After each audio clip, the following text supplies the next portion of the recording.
Friends మీరు చూస్తున్నారు flower decoration. ఇది ఒక మ్యారేజ్ ఈవెంట్ డెకరేషన్. దీని పేరు వచ్చేసి బ్యాక్ డ్రాప్ డెకరేషన్. మనకి బొకే టైప్ లో అయితే ఒక డెకరేషన్ టైప్ వస్తుంది. ఇది మొత్తం ఒక కాన్సెప్ట్. సో మీరు చూస్తున్న ఈ మొత్తము ఆర్టిఫిషియల్ ఫ్లవర్స్ అయితే కాదు, మొత్తం న్యాచురల్ ఫ్లవర్స్ అయితే ఇంక్లూడ్ అయి ఉంటుంది. మనకి మొత్తం ఈ స్టేజ్ మీద ఉన్న డెకరేషన్ మొత్తం న్యాచురల్ ఫ్లవర్స్ అయితే చేశారు. సో మనకి ఇవి ఎస్పెషల్లీ బెంగళూరు నుంచి వస్తాయి ఈ ఫ్లవర్స్ అన్ని. చూడండి, చూడడానికి ఎంత ఫ్లంబీగా లుక్కీగా ఉందో. ఇక ఫొటోస్ తీసేవాళ్ళు కాన్సెప్ట్కి అయితే ఈ ఫ్లవర్ డెకరేషన్ ఎక్సలెంట్గా ఉంటుంది. కానీ మనకి పైన ఉన్నది ఇది మాత్రం ఏంటంటే ఆర్టిఫిషియల్ ఫ్లవర్స్, ఇది మాత్రం న్యాచురల్ అయితే రాదు. సో మధ్యలో సోఫా అయితే వస్తుంది. ఇలా మనకి ఏంటంటే మొత్తము 3 layers ఈ డెకరేషన్ అయితే వస్తుంది. సో ఇది చాలా కాస్ట్లీ డెకరేషన్.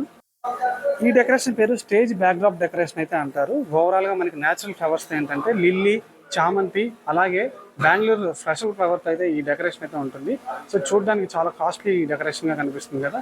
సో మీకు కూడా ఈ డెకరేషన్ నచ్చితే కింద లైక్ చేసి మన వీడియోని లైక్ చేసి ఛానల్ సబ్స్క్రైబ్ చేసుకోండి. బాయ్.